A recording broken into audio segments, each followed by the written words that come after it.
नमस्कार दोस्तों, मैं करण कनारे आपके सामने फिर उपस्थित हूँ एक महत्वपूर्ण जानकारी लेकर। आज इस ब्रीफ लेक्चर में हम डिस्कस करेंगे, अगर आप कोई डॉक्यूमेंट कोर्ट में एविडेंस के तौर पर पेश करना चाहते हैं तो कोर्ट में एविडेंस के लिए ओरिजिनल डॉक्यूमेंट ही मान्य किया जाता है। पर अगर आपका ओरिजिनल डॉक्यूमेंट गुम हो जाता है या किसी कारण से नष्ट हो जाता है तो ऐसी कंडीशन में आप उस डॉक्यूमेंट से संबंधित बात को कोर्ट में किस तरीके से रख सकते हैं, उसके लिए प्रोसीजर क्या है, इस ब्रीफ लेक्चर में हम इसी महत्वपूर्ण टॉपिक पर डिस्कस करेंगे। तो आप मेरे साथ इस वीडियो में अंत तक बने रहें, इस वीडियो को थोड़ा सा भी स्किप ना करें और इस वीडियो को पूरा देखें, जिससे आपको यह जानकारी सही तरीके से समझ में आ सके।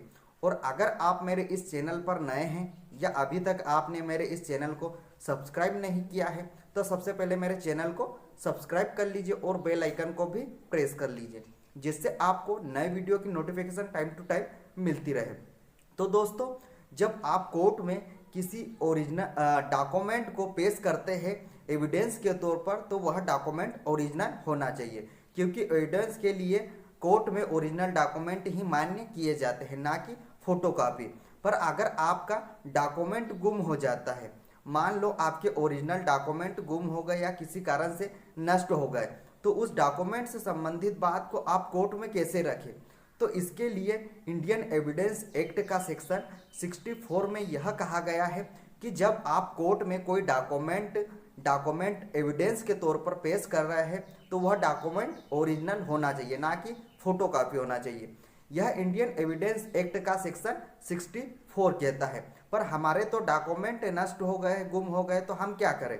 तो इसी के लिए इंडियन एविडेंस एक्ट के सेक्शन 65 में उसकी कंडीशन बताई गई है कि कौन सी कंडीशन में आप ओरिजिनल डॉक्यूमेंट के गुम हो जाने पर भी उस डॉक्यूमेंट की फोटोकॉपी उस ओरिजिनल डॉक्यूमेंट की जगह पेश कर सकते हैं।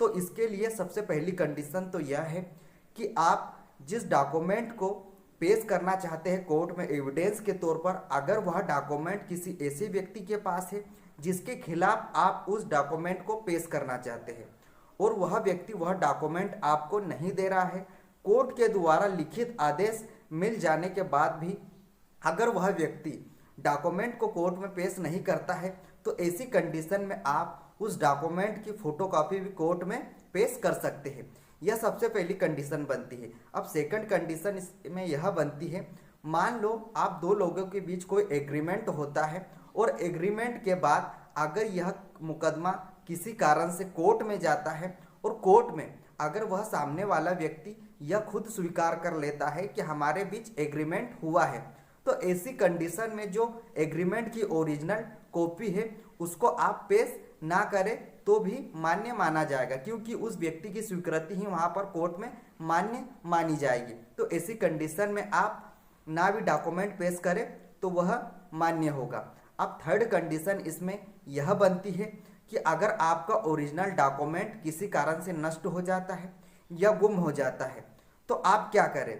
तो इसके लिए सबसे पहले आपको कोर्ट में एक एप्लीकेशन लगानी है और उसमें पूरा कारण बताना है कि सर हमारे डॉक्यूमेंट गुम हो गए हैं या नष्ट हो गए हैं। तो ऐसी कंडीशन में कोर्ट से परमिशन लेने के बाद आप डॉक्यूमेंट के गुमशुदगी की रिपोर्ट दर्ज करवाएं, पब्लिक पेपर पब्लिकेशन करवाएं और उसके बाद उसकी सर्टिफाइड कॉपी निकलवा कर कोर्ट में पेश करें। तो उस सर्टिफाइड कॉपी को आप जब कोर्ट में पेश करोगे तो जो आपका ओरिजिनल डॉक्यूमेंट था उसी के मान्य उसी की तरह उसे स्वीकार किया जाएगा। इस तरीके से आप ओरिजिनल डॉक्यूमेंट की जगह सर्टिफाइड कॉपी लगा सकते हैं। तो दोस्तों, अगर आपका भी कोई ओरिजिनल डॉक्यूमेंट नष्ट हो गया है या गुम गए हैं तो ऐसी कंडीशन में आप ऐसा कर सकते हैं। और इसमें एक कंडीशन यह बनती है, मान लो अगर आपका कोई डॉक्यूमेंट या कोई एविडेंस इस तरीके का है जिसे आप कोर्ट के समक्ष पेश नहीं कर सकते, जैसे कोई दीवार पे लगा हुआ शिलालेख, उसको आप निकाल कर कोर्ट में नहीं ला सकते, तो ऐसी कंडीशन में आप उस शिलालेख की फोटो खींचकर कोर्ट में एविडेंस के तौर पर पेश कर सकते हैं। तो दोस्तों, ये होती है पूरी प्रोसीजर। इसमें आपके फायदे से कुछ भी अगर आपका डॉक्यूमेंट मिसिंग है और आप उस डॉक्यूमेंट से संबंधित बात को कोर्ट में रखना चाहते हैं तो इस तरीके से आप बात को अपने रख सकते हैं। उम्मीद करता हूँ आपको यह जानकारी पसंद आई होगी। अगर आपको यह जानकारी पसंद आई हो तो इस वीडियो को ज़्यादा से ज़्यादा शेयर करें, जिससे अन्य लोगों को भी यह जानकारी मिल सके। और अगर उनका इस तरीके से कोई केस फंसा हुआ है तो वह इस केस को क्लियर कर सके और उनको जानकारी मिल सके। तो जल्दी ही मिलता हूँ आपको एक नए वीडियो के साथ। तब तक के लिए नमस्कार।